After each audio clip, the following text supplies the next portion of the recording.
मोरध्वज नाम के एक राजा थे, बड़े अच्छे राजा थे। उनका नियम था कि दान करके ही भोजन ग्रहण करते थे। और याद रखना मेरी माँ, हिंदुओं का धर्म यह है कि हम जब रोटी बनाएं तो पहली रोटी नियम से गौ माता की निकालें। हम हिंदुओं का कर्तव्य है कि हम आखिरी रोटी कुत्ते को निकालें।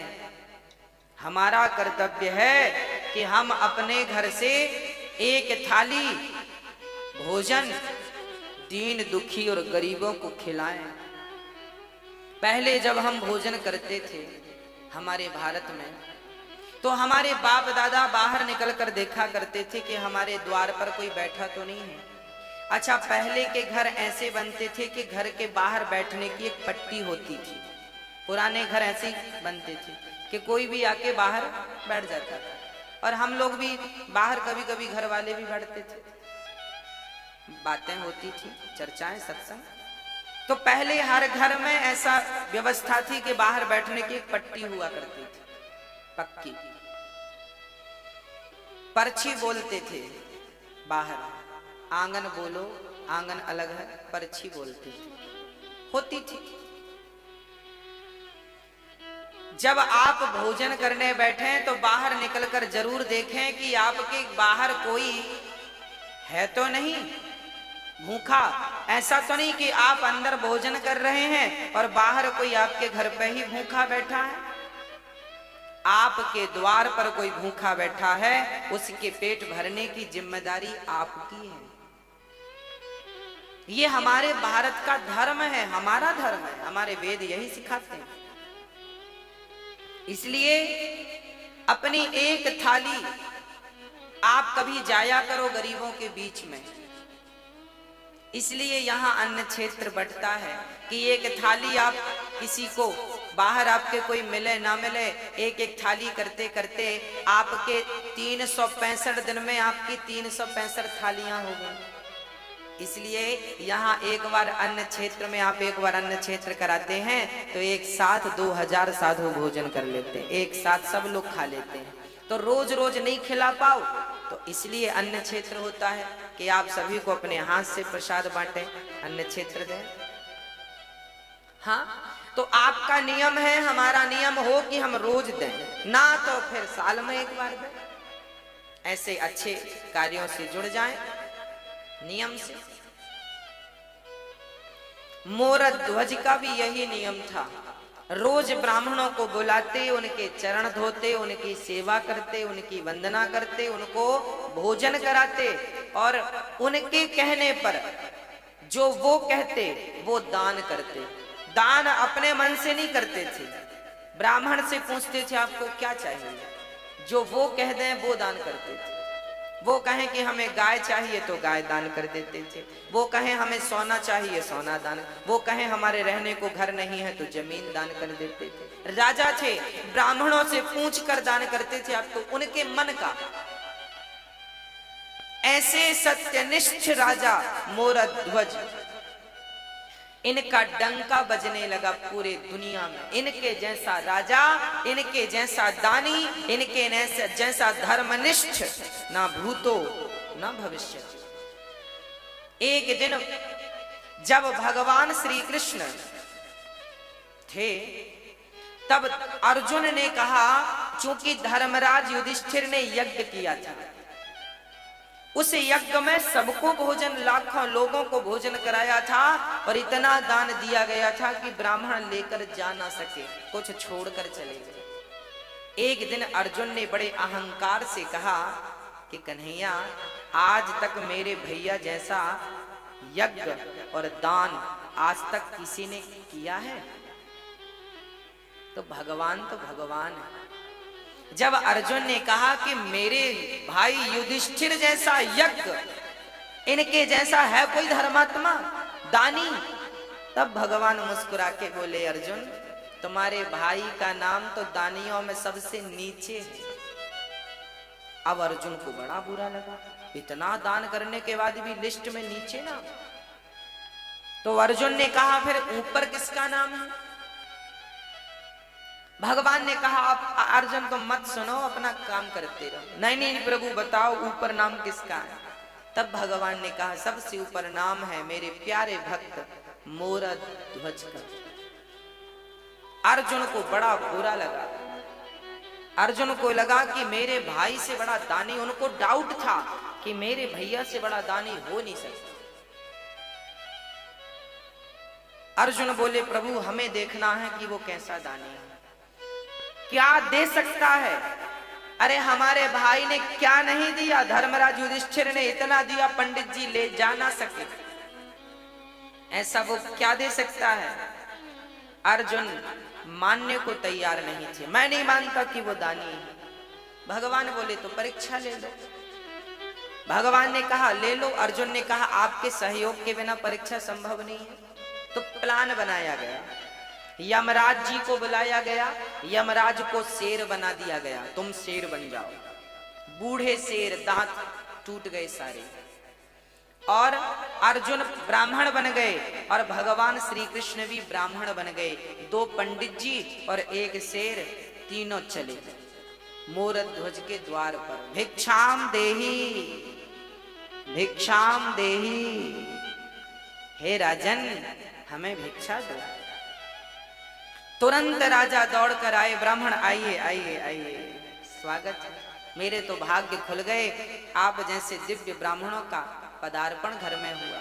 आए मोरध्वज ने चरण धो करके, ब्राह्मण घर में कभी भी आए तो अपना अहंकार त्याग करके उसके चरण धोकर उसको अंदर ले जाइएगा। जब उसके चरण धोकर अंदर ले जाएंगे तो आपके सारे समस्त पाप नष्ट हो जाएंगे।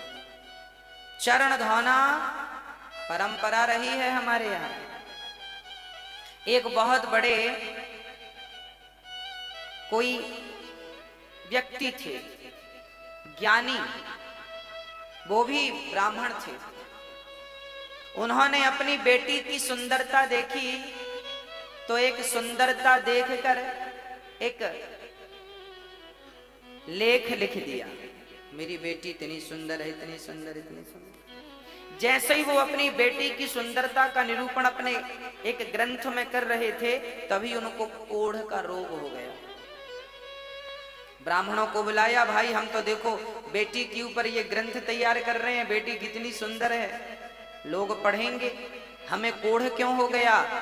तब ब्राह्मणों ने कहा कि बाप थोड़ी बेटी की सुंदरता का वर्णन कर सकता है, अरे सुंदरता का वर्णन तो पति कर सकता है पत्नी की, मेरी पत्नी ऐसी सुंदर है।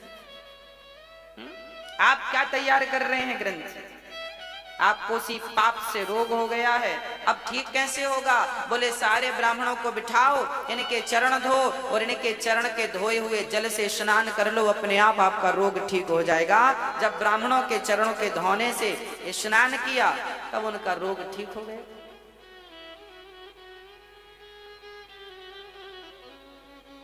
भगवान श्री कृष्ण भी सुदामा जैसे ब्राह्मणों के चरण धोए कि नहीं, हाँ या ना।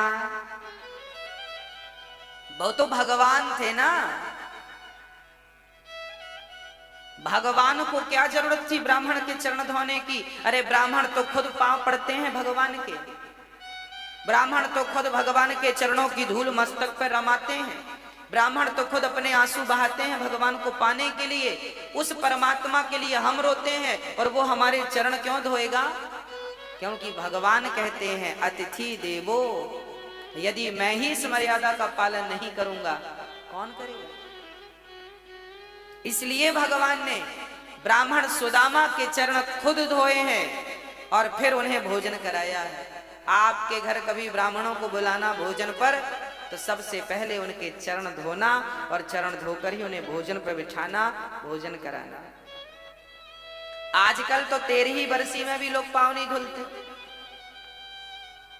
आप अपने माता पिता की 13ही करते हो ना, बरसी करते हो ना, तो आज के बच्चे तो इतने एडवांस हैं, वो पांव धुले क्यों, क्योंकि वो तो बड़े साहब हैं, पांव धुलने में शर्म आएगी, काहे धुलेंगे पांव।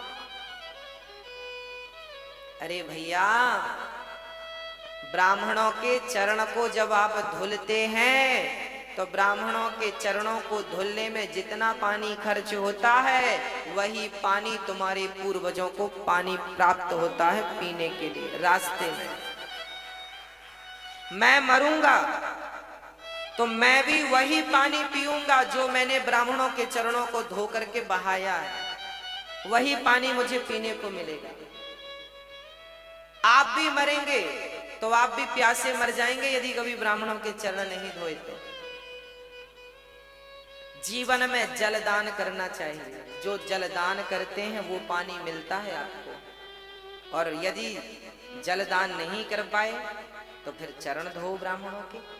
इसलिए 13 में चरण धोए जाते हैं। ब्राह्मण 13 ब्राह्मण के चरण धोकर बिठाया जाता ना प्रसादी के लिए। अब ये परंपराएं बंद हो गई हैं, लगभग सब मॉडल हो गए हैं, सब बड़े बन गए हैं, छोटा कोई बनना नहीं चाहता आजकल।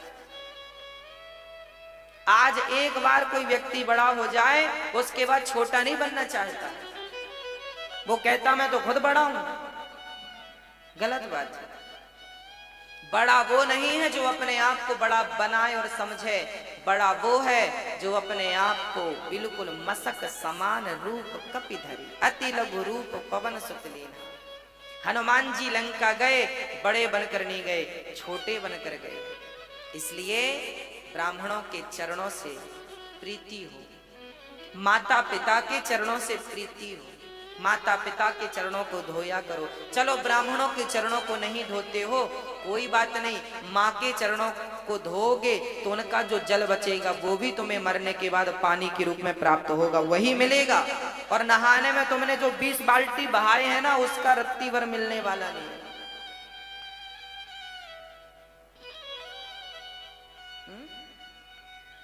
गौ माता को जो पानी पिलाया है वो पानी भी आपको प्राप्त होगा। जरूरतमंदों को जल का दान दिया है वो भी जल आपको प्राप्त, जो दिया है वो मिलेगा, सीधी बात।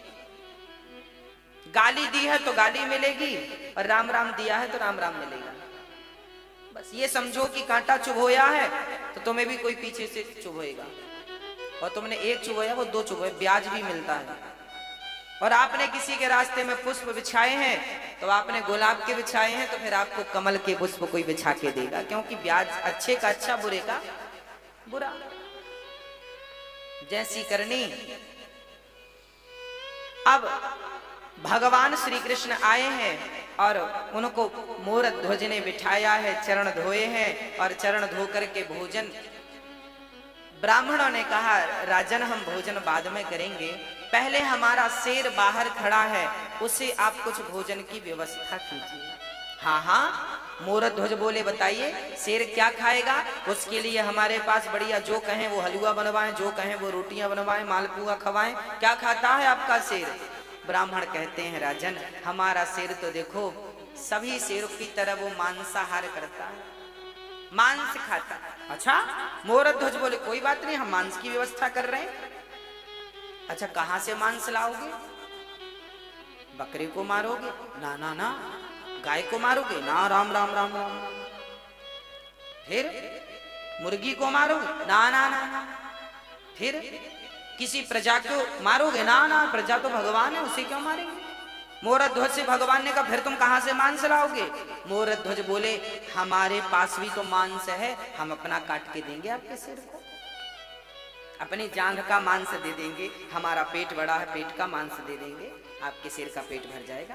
देखो एक राजा, वो राजा क्या उसके राज्य में बकरा बकरी नहीं थे? कह देता बकरे को ले लो बकरा देता हूं मैं। ना, जीव हत्या पाप है, अहिंसा ही परमो धर्म। हम किसी की हत्या नहीं करेंगे, अपना मांस काट के देंगे। शिवी ने भी अपना मांस काट के एक कबूतर के लिए दिया था। मोर ध्वज बोले अपना, ब्राह्मण बोले सुनो आपका मांस हमारा सिर खाएगा ही नहीं। क्यों? बोले आप बूढ़े हैं ना, आपका मांस कठोर हो गया है, पर हमारा शेर जो है उसके दांत गिर गए हैं, बुढ़ा हो गया है, कोमल कोमल मांस खाता है। फिर किसका मांस? ब्राह्मणों ने कहा पहले संकल्प लो, दान लेने के पहले संकल्प ले लिया, जो मांगेंगे दोगे। मोर ध्वज ने कहा दिया। तो सुनो, आपका बेटा है। हाँ हाँ है, ताम्रध्वज, मूलध्वज का बेटा ताम्रध्वज। अभी उसकी उम्र थी लगभग 5-6 वर्ष की, और अभी 5-6 वर्ष पहले हुआ है। अभी बुढ़ापे में बेटा हुआ था, कोई संतान थी नहीं मूलध्वज की। बुढ़ापे में पुत्र का सुख मिला है।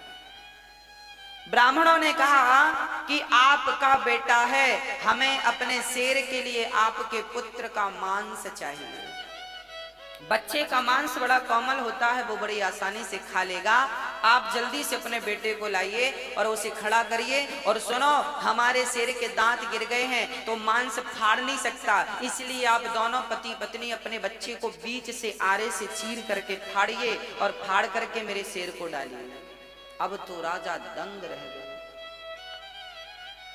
राजा कुछ समझ ना पाए। एक पिता एक माँ अपने बेटे को आरे, चलो बेटे का दान तो बहुत लोगों ने किया है, पर बेटे को आरे से चीरना, और उस बेटे को जो एक ही बेटा हो, बड़ा लाड़ प्यार का बेटा हो। अब तो राजा का दिल जोर जोर से धड़कने लगा। समस्या ये नहीं थी कि बेटे को आरे से चीरना है, समस्या तो राजा के सामने यह थी कि बेटे को जबरदस्ती यदि फाड़ेंगे तो बाल हत्या का पाप लगेगा। किसी को जबरदस्ती मारेंगे तो पाप नहीं लगेगा। तभी देखो हमारे यहाँ धर्म कैसा है। वो नन्हा सा बालक जो मोर ताम्रध्वज था, वो दौड़ कर आया और पिता से कहने लगा, पिताजी इतना क्या सोचते हैं? आप यही सोच रहे हैं ना कि मैं तैयार हूं अपना मांस देने को या नहीं? राजा बोले, हाँ बेटा, मैं यही सोच, मेरा धर्म संकट यह था कि मैं आपको जबरदस्ती पकड़कर काट दूं, पाप लगेगा। तब ताम्रध्वज ने कहा, वाह पिताजी, अरे पुत्र का जन्म ही इसलिए होता है कि वो पिता के धर्म की रक्षा करे। जिस पुत्र ने अपने पिता के धर्म की रक्षा नहीं की, उस पुत्र का पुत्र होना व्यर्थ है, क्योंकि आपने अपने पिता के धर्म की रक्षा नहीं की। उस बेटे ने कहा, पिताजी आज आपका धर्म ना चला जाए, इसलिए अपने धर्म को बचाइए। बेटा चला गया तो कल दूसरा बेटा आ जाएगा, पर धर्म चला गया तो दोबारा धर्म लौट कर नहीं आएगा। इसलिए धर्मो रक्षति रक्षति, धर्म की रक्षा करो। ताम्रध्वज खड़ा हुआ। राजा ने आरा लकड़ी चीरने का आरा पकड़ा, पर रानी मां उसे तैयार करना बड़ा कठिन है। जब राजा ने कहा कि हमने ब्राह्मणों को वचन दिया है कि अपने पुत्र का मांस शेर को खिलाएंगे, पत्नी से कहा, क्या तुम इस धर्म में मेरा सपोर्ट करोगी? अच्छा, वो भी कह देती कि मेरा बेटा है, आपकी बस थोड़ी है। वो कहती मेरा भी अधिकार है, मैं नहीं मरने दूंगी इसे, तो भी धर्म का। फिर भी राजा अपने वचन को पूरा नहीं कर सकते थे। पर देखिएगा, तब का पति, तब की पत्नी और तब के पुत्र कैसे हुआ करते थे। पत्नी ने कहा, स्वामी जी आप अपने धर्म की रक्षा कीजिए, मेरे तो ऐसे 100 बेटे आपके धर्म के लिए बलिदान हैं, कुर्बान हैं। आपके धर्म के लिए यदि मैं मेरे पुत्र का, मेरे ममत्व का बलिदान देना पड़े तो मैं अपने ममत्व का बलिदान दे दूंगी। खड़ा कर दिया बेटे को, बेटे की मर्जी से, और आरा रखा गया। आरा चीर करके अब आरा सिर पे रखा, और जैसे ही आरा चलाने लगे, उस नन्हे से बच्चे ने कहा, पिताजी एक पल के लिए रुक जाइए, माँ रुक जाइए। अंदर से गया और रुई लेकर के, रुई कान में लगा दी, माँ के पिता के कान में। माँ ने कहा, बेटा ये कान में तुमने रुई क्यों लगा दी? पिता ने कहा, बेटा ये मेरे कान में रुई क्यों लगाई? तब उस नन्हे से ताम्रध्वज ने कहा, पिताजी, माँ जी, जब आप आरा चलाओगी ना तो हो सकता है मैं दर्द के मारे चीखूं, हो सकता है मैं चिल्लाऊं, पर माँ मैं कितना भी चीखूं, मैं कितना भी चिल्लाऊं, मैं चाहता हूं कि मेरी चीख आपके कान तक ना जाए, इसलिए मैंने रुई लगा दी, क्योंकि कान तक मेरी चीख चली गई तो आप आरा चलाना रोक दोगे, और आरा चलाना रुक गया तो आपका धर्म ही संकट में पड़ जाएगा। और मैं नहीं चाहता कि मेरी कोई चीख आपके धर्म पर कोई बाधा बने, रुकना नहीं चाहिए आरा। बस खड़े हो गए ताम्रध्वज, आप कानों में रुई लगाई, और वो माता पिता अपने धर्म की रक्षा के लिए अपने पुत्र को ही बीच से चीर दिया। देखते देखते खून की पिचकारियां निकलने लगी, कभी वो माँ के मुंह को भिगाए तो कभी पिता के मुंह को भिगाए, और वो पिचकारियां निकलती जा रही हैं और आरा चलता जा रहा है। ये भारत की सत्य घटनाएं हैं, ऐसा हुआ है, ऐसा भारत था हमारा।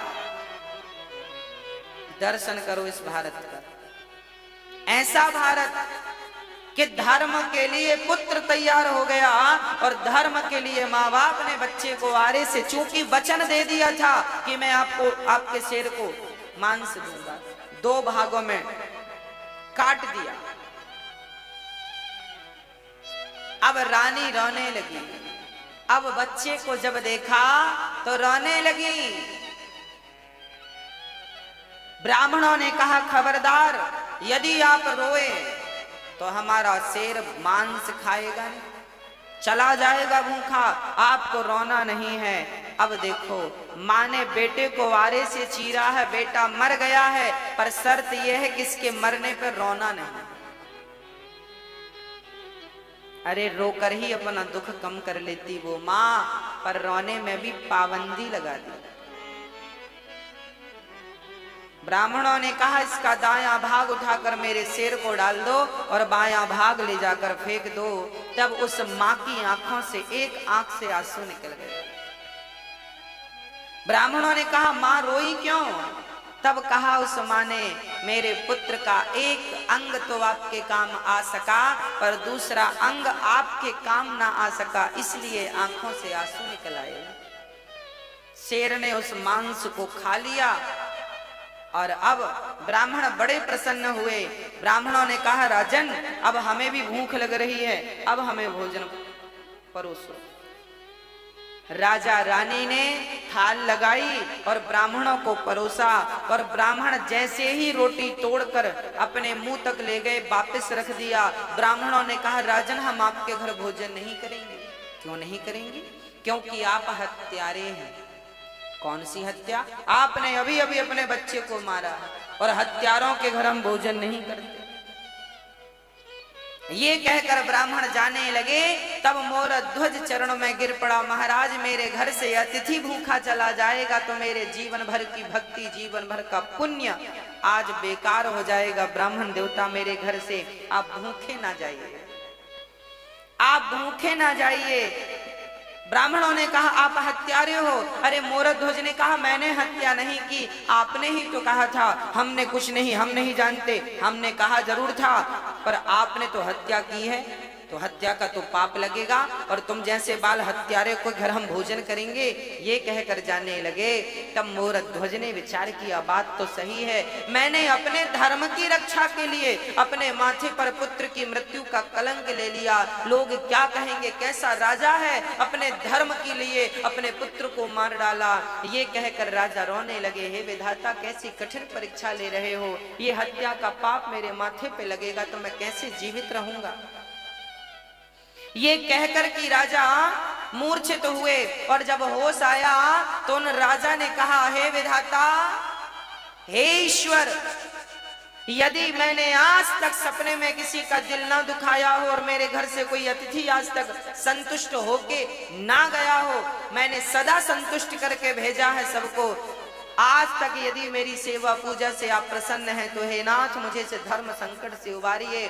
और कहते कहते मोरध्वज ने कहा, बेटा ताम्रध्वज, एक बार तूने मर करके अपने पिता के धर्म को बचाया है, पुत्र एक बार जीवित होकर अपने पिता के धर्म को बचा ले।